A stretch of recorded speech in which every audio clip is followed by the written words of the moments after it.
अस्सलाम वालेकुम बस चलिए आज हम बात करने जा रहे हैं कुर्रतुल उस्मान के सीजन 3 के एपिसोड 2 या वॉल्यूम 66 पर। इस सीजन में उस्मान बे के सामने 3 विलन हैं, निकोला, मिहाइल कोक्स और रोगातोस। जैसा कि पिछली किस्त का इख्तिताम हुआ था कि काराइल को शहीद कर दिया गया है और तुर्गुत बे के सारे सिपाहियों को शहीद कर दिया गया है और मतलब उस्मान बे अपने आप को थोड़ा सा नाकाम महसूस करते हैं, लेकिन उस्मान बे कहते हैं कि हम इनका जनाजा तुर्गुत बे के कबीले में जाकर पढ़ेंगे। वहाँ तुर्गुत बे के कबीले वाले बहुत ज्यादा गम में रहते हैं कि किस तरह से सिपाही शहीद हो गए हैं सारे, और तुर्गुत बे जो है वो उस्मान बे से सवाल करते हैं कि आपके बारे में इतना कुछ सुना था, इतना कुछ जानते थे, लेकिन ये क्या से क्या हो गया। यहाँ उस्मान बे उन्हें सब्र की तलकीन देकर वापस आ जाते हैं। इधर मिहाइल कोक्स जो रहता है वो शहंशाह की कुर्बत हासिल करने के लिए जो पादरी ग्रेगोर रहता है, पापा ग्रेगोर, उसको ढूंढता रहता है। वो चाहता है कि वो उसे हासिल हो जाए और रोगातोस तो खैर उसे पनाह देने ही वाला रहता है, उसी के पास ग्रेगोर आने वाला रहता है, तो वो भी उसकी तलाश में रहता है। इससे पहले एक चीज ये हो जाती है कि हमला जो तुर्गुत बे पर के सिपाहियों पर होता है, तुर्गुत बे के सिपाहियों पर जो हमला होता है उसमें झंडा जो है वो रोगातोस का होता है। उस्मान बे रोगातोस के पास गुंदूज बे को भेजते हैं और रोगातोस से सवाल करते हैं कि ये सब हुआ, तो वो बड़ा चौंक जाता है। उसने ये काम नहीं किया, बल्कि मिहाइल कोक्स ने एक चाल चली, वो ये थी कि उसे रोगातोस का झंडा इस्तेमाल करके उस्मान बे के सिपाहियों पर हमला करवाया ताकि शक रोगातोस पे जाए और दुश्मनी रोगातोस से हो।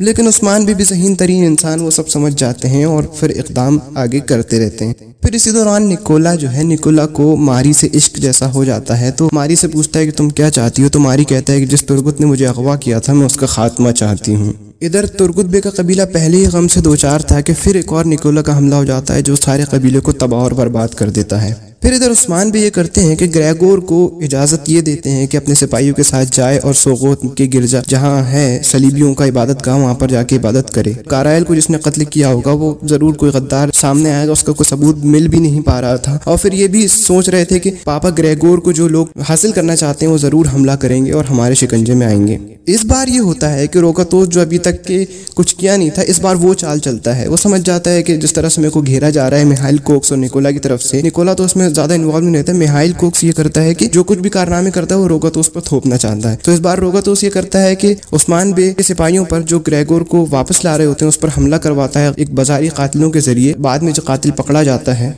और फिर उसके बाद वो मिहाइल कोक्स का नाम लेता है, जबकि हमला करवाने वाला रोगातोस रहता है। इसी बीच एक बहुत बेहतरीन सीन ये होता है कि वो जो पकड़ा जाने वाला जो बाजारी कातिल रहता है वो कहता है कि हम बहिरे रोम में मुसलमानों से लड़कर आए, इधर लड़कर आए, उधर लड़कर आए, और कहा था वो अरब हैं, ये तुर्क हैं। जो उस्मान भी एक जुमला बहुत बेहतरीन कहते हैं वो ये है कि सारे मोमिन भाई भाई हैं।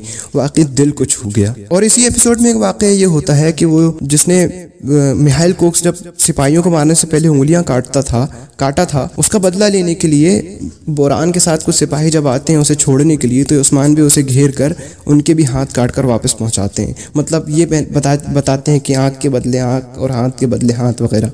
पापा ग्रेगोर पर हमला होकर जब वो कातिल पकड़ा जाता है एक, उसके जस्ट बाद जब उसे उगलवाते रहते हैं तो उस वक्त मिहाइल कोक्स अपनी बहन मारी को लेकर कबीले पहुंच जाता है, बातचीत होती है। इस तरह से फिर बोरान अंदर आके धीरे से कहते हैं कि मिहाइल कोक्स का नाम उसने लिया है, तो बड़े गुस्से की हालत में उस्मान बे रहते हैं और इसी तरह से म्यूजिक के साथ एपिसोड खत्म हो जाता है। मतलब आगे क्या होने वाला है, अब मिहाइल कोक्स पर क्या तुरंत गजबनाक होंगे उस्मान बे या बाद में कोई चाल चलेंगे, इस तरह से मतलब एक सस्पेंस के साथ ये एपिसोड को भी खत्म कर दिया गया है। स्टोरी अच्छी चलाई गई है और बहुत अच्छा एपिसोड था, जरूर देखिएगा। मिलते हैं, अस्सलाम वालेकुम।